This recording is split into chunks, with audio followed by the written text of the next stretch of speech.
Welcome guys to John's Football Channel. I hope all you're doing well. This is our preview to Chelsea versus Spurs.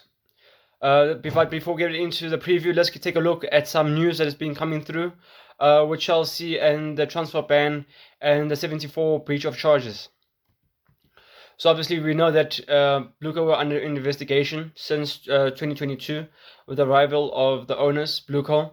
And now we obviously got a more of an understanding as to what's the outcome of the 74 breaches. Let's get into it.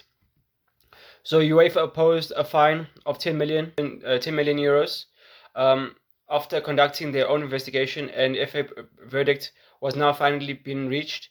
Chelsea found guilty of 74 rule breaches. Chelsea must pay a 10 million euro fee and now has a 2-window registration ban suspended until summer 2027. Initial ruling of a 6-point deduction, however, it was dismissed upon appeal. So obviously we had these things, but the one thing I want to argue is it's not fair that we get our updates before Man City. I mean, Man City have had this for who knows how long, and now there's nothing being said about those charges on their part. We can be happy that it's not a very big punishment from the UEFA.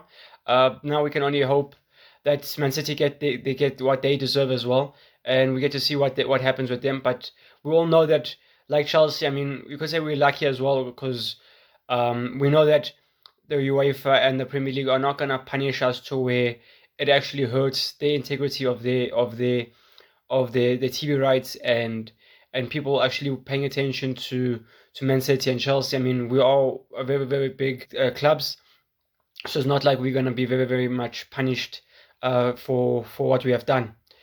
So now obviously we have a 2-window registration ban suspended, which means if we do anything like this coming up into the next transfer windows, we will face that transfer ban and that suspension will come into play. So let me know down below what you guys think of that. What are your thoughts? News on Mykhailo Mudryk. A 4-year doping ban has been cut short. Chelsea winger has spent a long time on the sidelines, but a review of his suspension changes things. It's at least now that they were able to look into it and actually now cut it into a 2-year ban. And now we also know that at least going into next season, we don't have much to worry about in terms of not having an extra winger. Although it is a thing of how good has he come out to be. I mean, he's around 25 years old. So he hasn't actually really hindered his career like Pogba has, but it is a waste of his career and is a waste of his life that he had to spend 2 years not developing, not growing, not doing anything. We all know surely somewhere or somehow, some way he was busy playing his football somewhere and actually getting the knowledge that he needs in order to be mentally sharp and mentally fit for this new season. Will Mykhailo Mudryk start ahead of Gittins? Will he start ahead of Rodgers? Where will Rodgers play? Does Mudryk even get into the team? How is it going to look? I think the only thing that we could actually look at and say, okay, this could actually be a good thing, is if we put Mudryk on the bench and let him come off in the second half. That blitz of a pace can actually hurt defenders, especially when they are tired going into the later stages of the game. And I think we could actually have very good results of playing him in the second half, like Arsenal have played Martinelli in the second half as well. I think it's shown that he has done a decent job coming off the bench. So now let's get into the preview of Chelsea vs Hotspurs, 12 o'clock. Let's get into this preview and let's see who might be actually starting for this game. Starting off with Spurs, obviously they might go with Bakrava as the goalkeeper, Kerematen as the left back, Davis and Hardy as the centre backs, Hall as the right back. Then in the midfield they will go with Gray and probably Bagaval as next to him. And then ahead of them they will probably go with Tell, Gallagher and Solomon on the right, and then Richarlison up front. So a very good, I think a very decent team. I know we all know that they have the signings of Tonali and a few others as well, and Robertson. Let me know down below what would you have if you had to have control of this Spurs team. Where do you think they're lacking? I personally think they're probably lacking strike. I think Richarlison's a decent player, but he's nowhere near the Premier League level. And I think they definitely need to get someone of that caliber to actually um, be the leader man up front and actually be one of those people where an opposing team can actually look, okay, I need to be worried, I need to be focused, because this player can be at any moment, he can actually put the ball out at the back of the net. They do have the likes of Koulibaly. I think he's also a good player to have on the wing. Some actual threats, and I think good threats for Spurs as well. But now it's just a question of if is the lineup that they currently have, is it good enough to actually compete? Where would they end up the season? Will they able to get Europa League spots, Conference League spot, or could they actually compete for Champions League football? Obviously, most of us would say no. I mean, there's a lot of more quality teams out there, the likes of Man United, the likes of Arsenal, Man City. I think we would also be up there going into next season.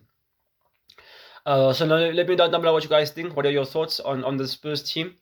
And then if you look at us, obviously we might go with, I think we might change it a bit more, change it up for this next game. But we might see Samuel again as a goalkeeper, Champong on the right, Superve and Tosin as a centre backs. Personally, I wouldn't want to see Tosin. I think he can actually come off. I think we must start seeing Lacroix now, seeing that he's been signed officially, and Liverpool as well. Let him start getting into these games, so they can actually have a decent start to the season. And then Imelo as the left back, and then in the midfield they would go with Datsun and Isugo. Isugo did very well. Hopefully we get a chance to see him in with a lot of minutes to actually see the levels. Is he able to maintain those levels going into the season and going into this next game? And then we could see McQueen again on the left, on the right, and then we might see Reggie Walsh again in the midfield, and then Spativ as the left wing. And then we might see Delap. I would say probably bring on Delap in the second half.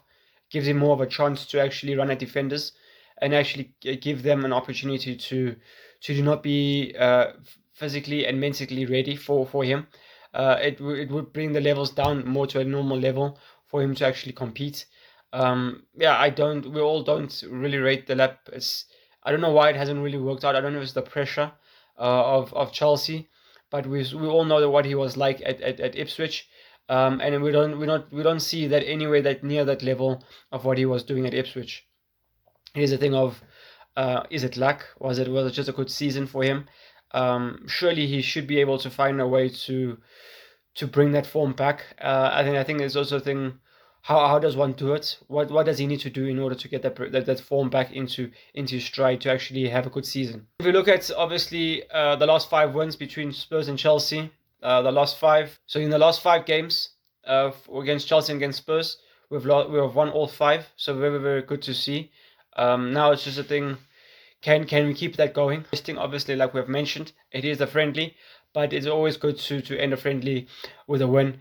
It keeps the confidence up high going into the next game.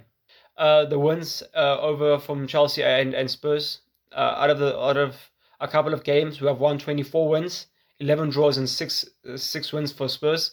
So it just shows you the magnitude of Chelsea. I mean, Chelsea have won 4 times more games than Spurs when we have faced each other. So it just shows you the quality, and hopefully we can keep that quality apart. They haven't really competed against us in some time. I think the last time they actually competed with us was with Dele Alli and Harry Kane. Apart from, I don't remember a time where they actually went to head with us face to face and actually gave us some trouble. So yeah, let me know down below what are your score predictions for this game. I'm gonna go with a very big scoreline again. I'm gonna go with, let's go with 4-2. I think it will be a 4-2. We'll probably score 4. Probably it will be 2-2, and then we'll end up getting 2 more goals. Probably when we bring on the likes of João Pedro and Palmer in the second half. Let me know down below what you guys' score predictions for this game. Please leave a like, comment, and subscribe, and stay tuned for the post review when it's all said and done. Peace.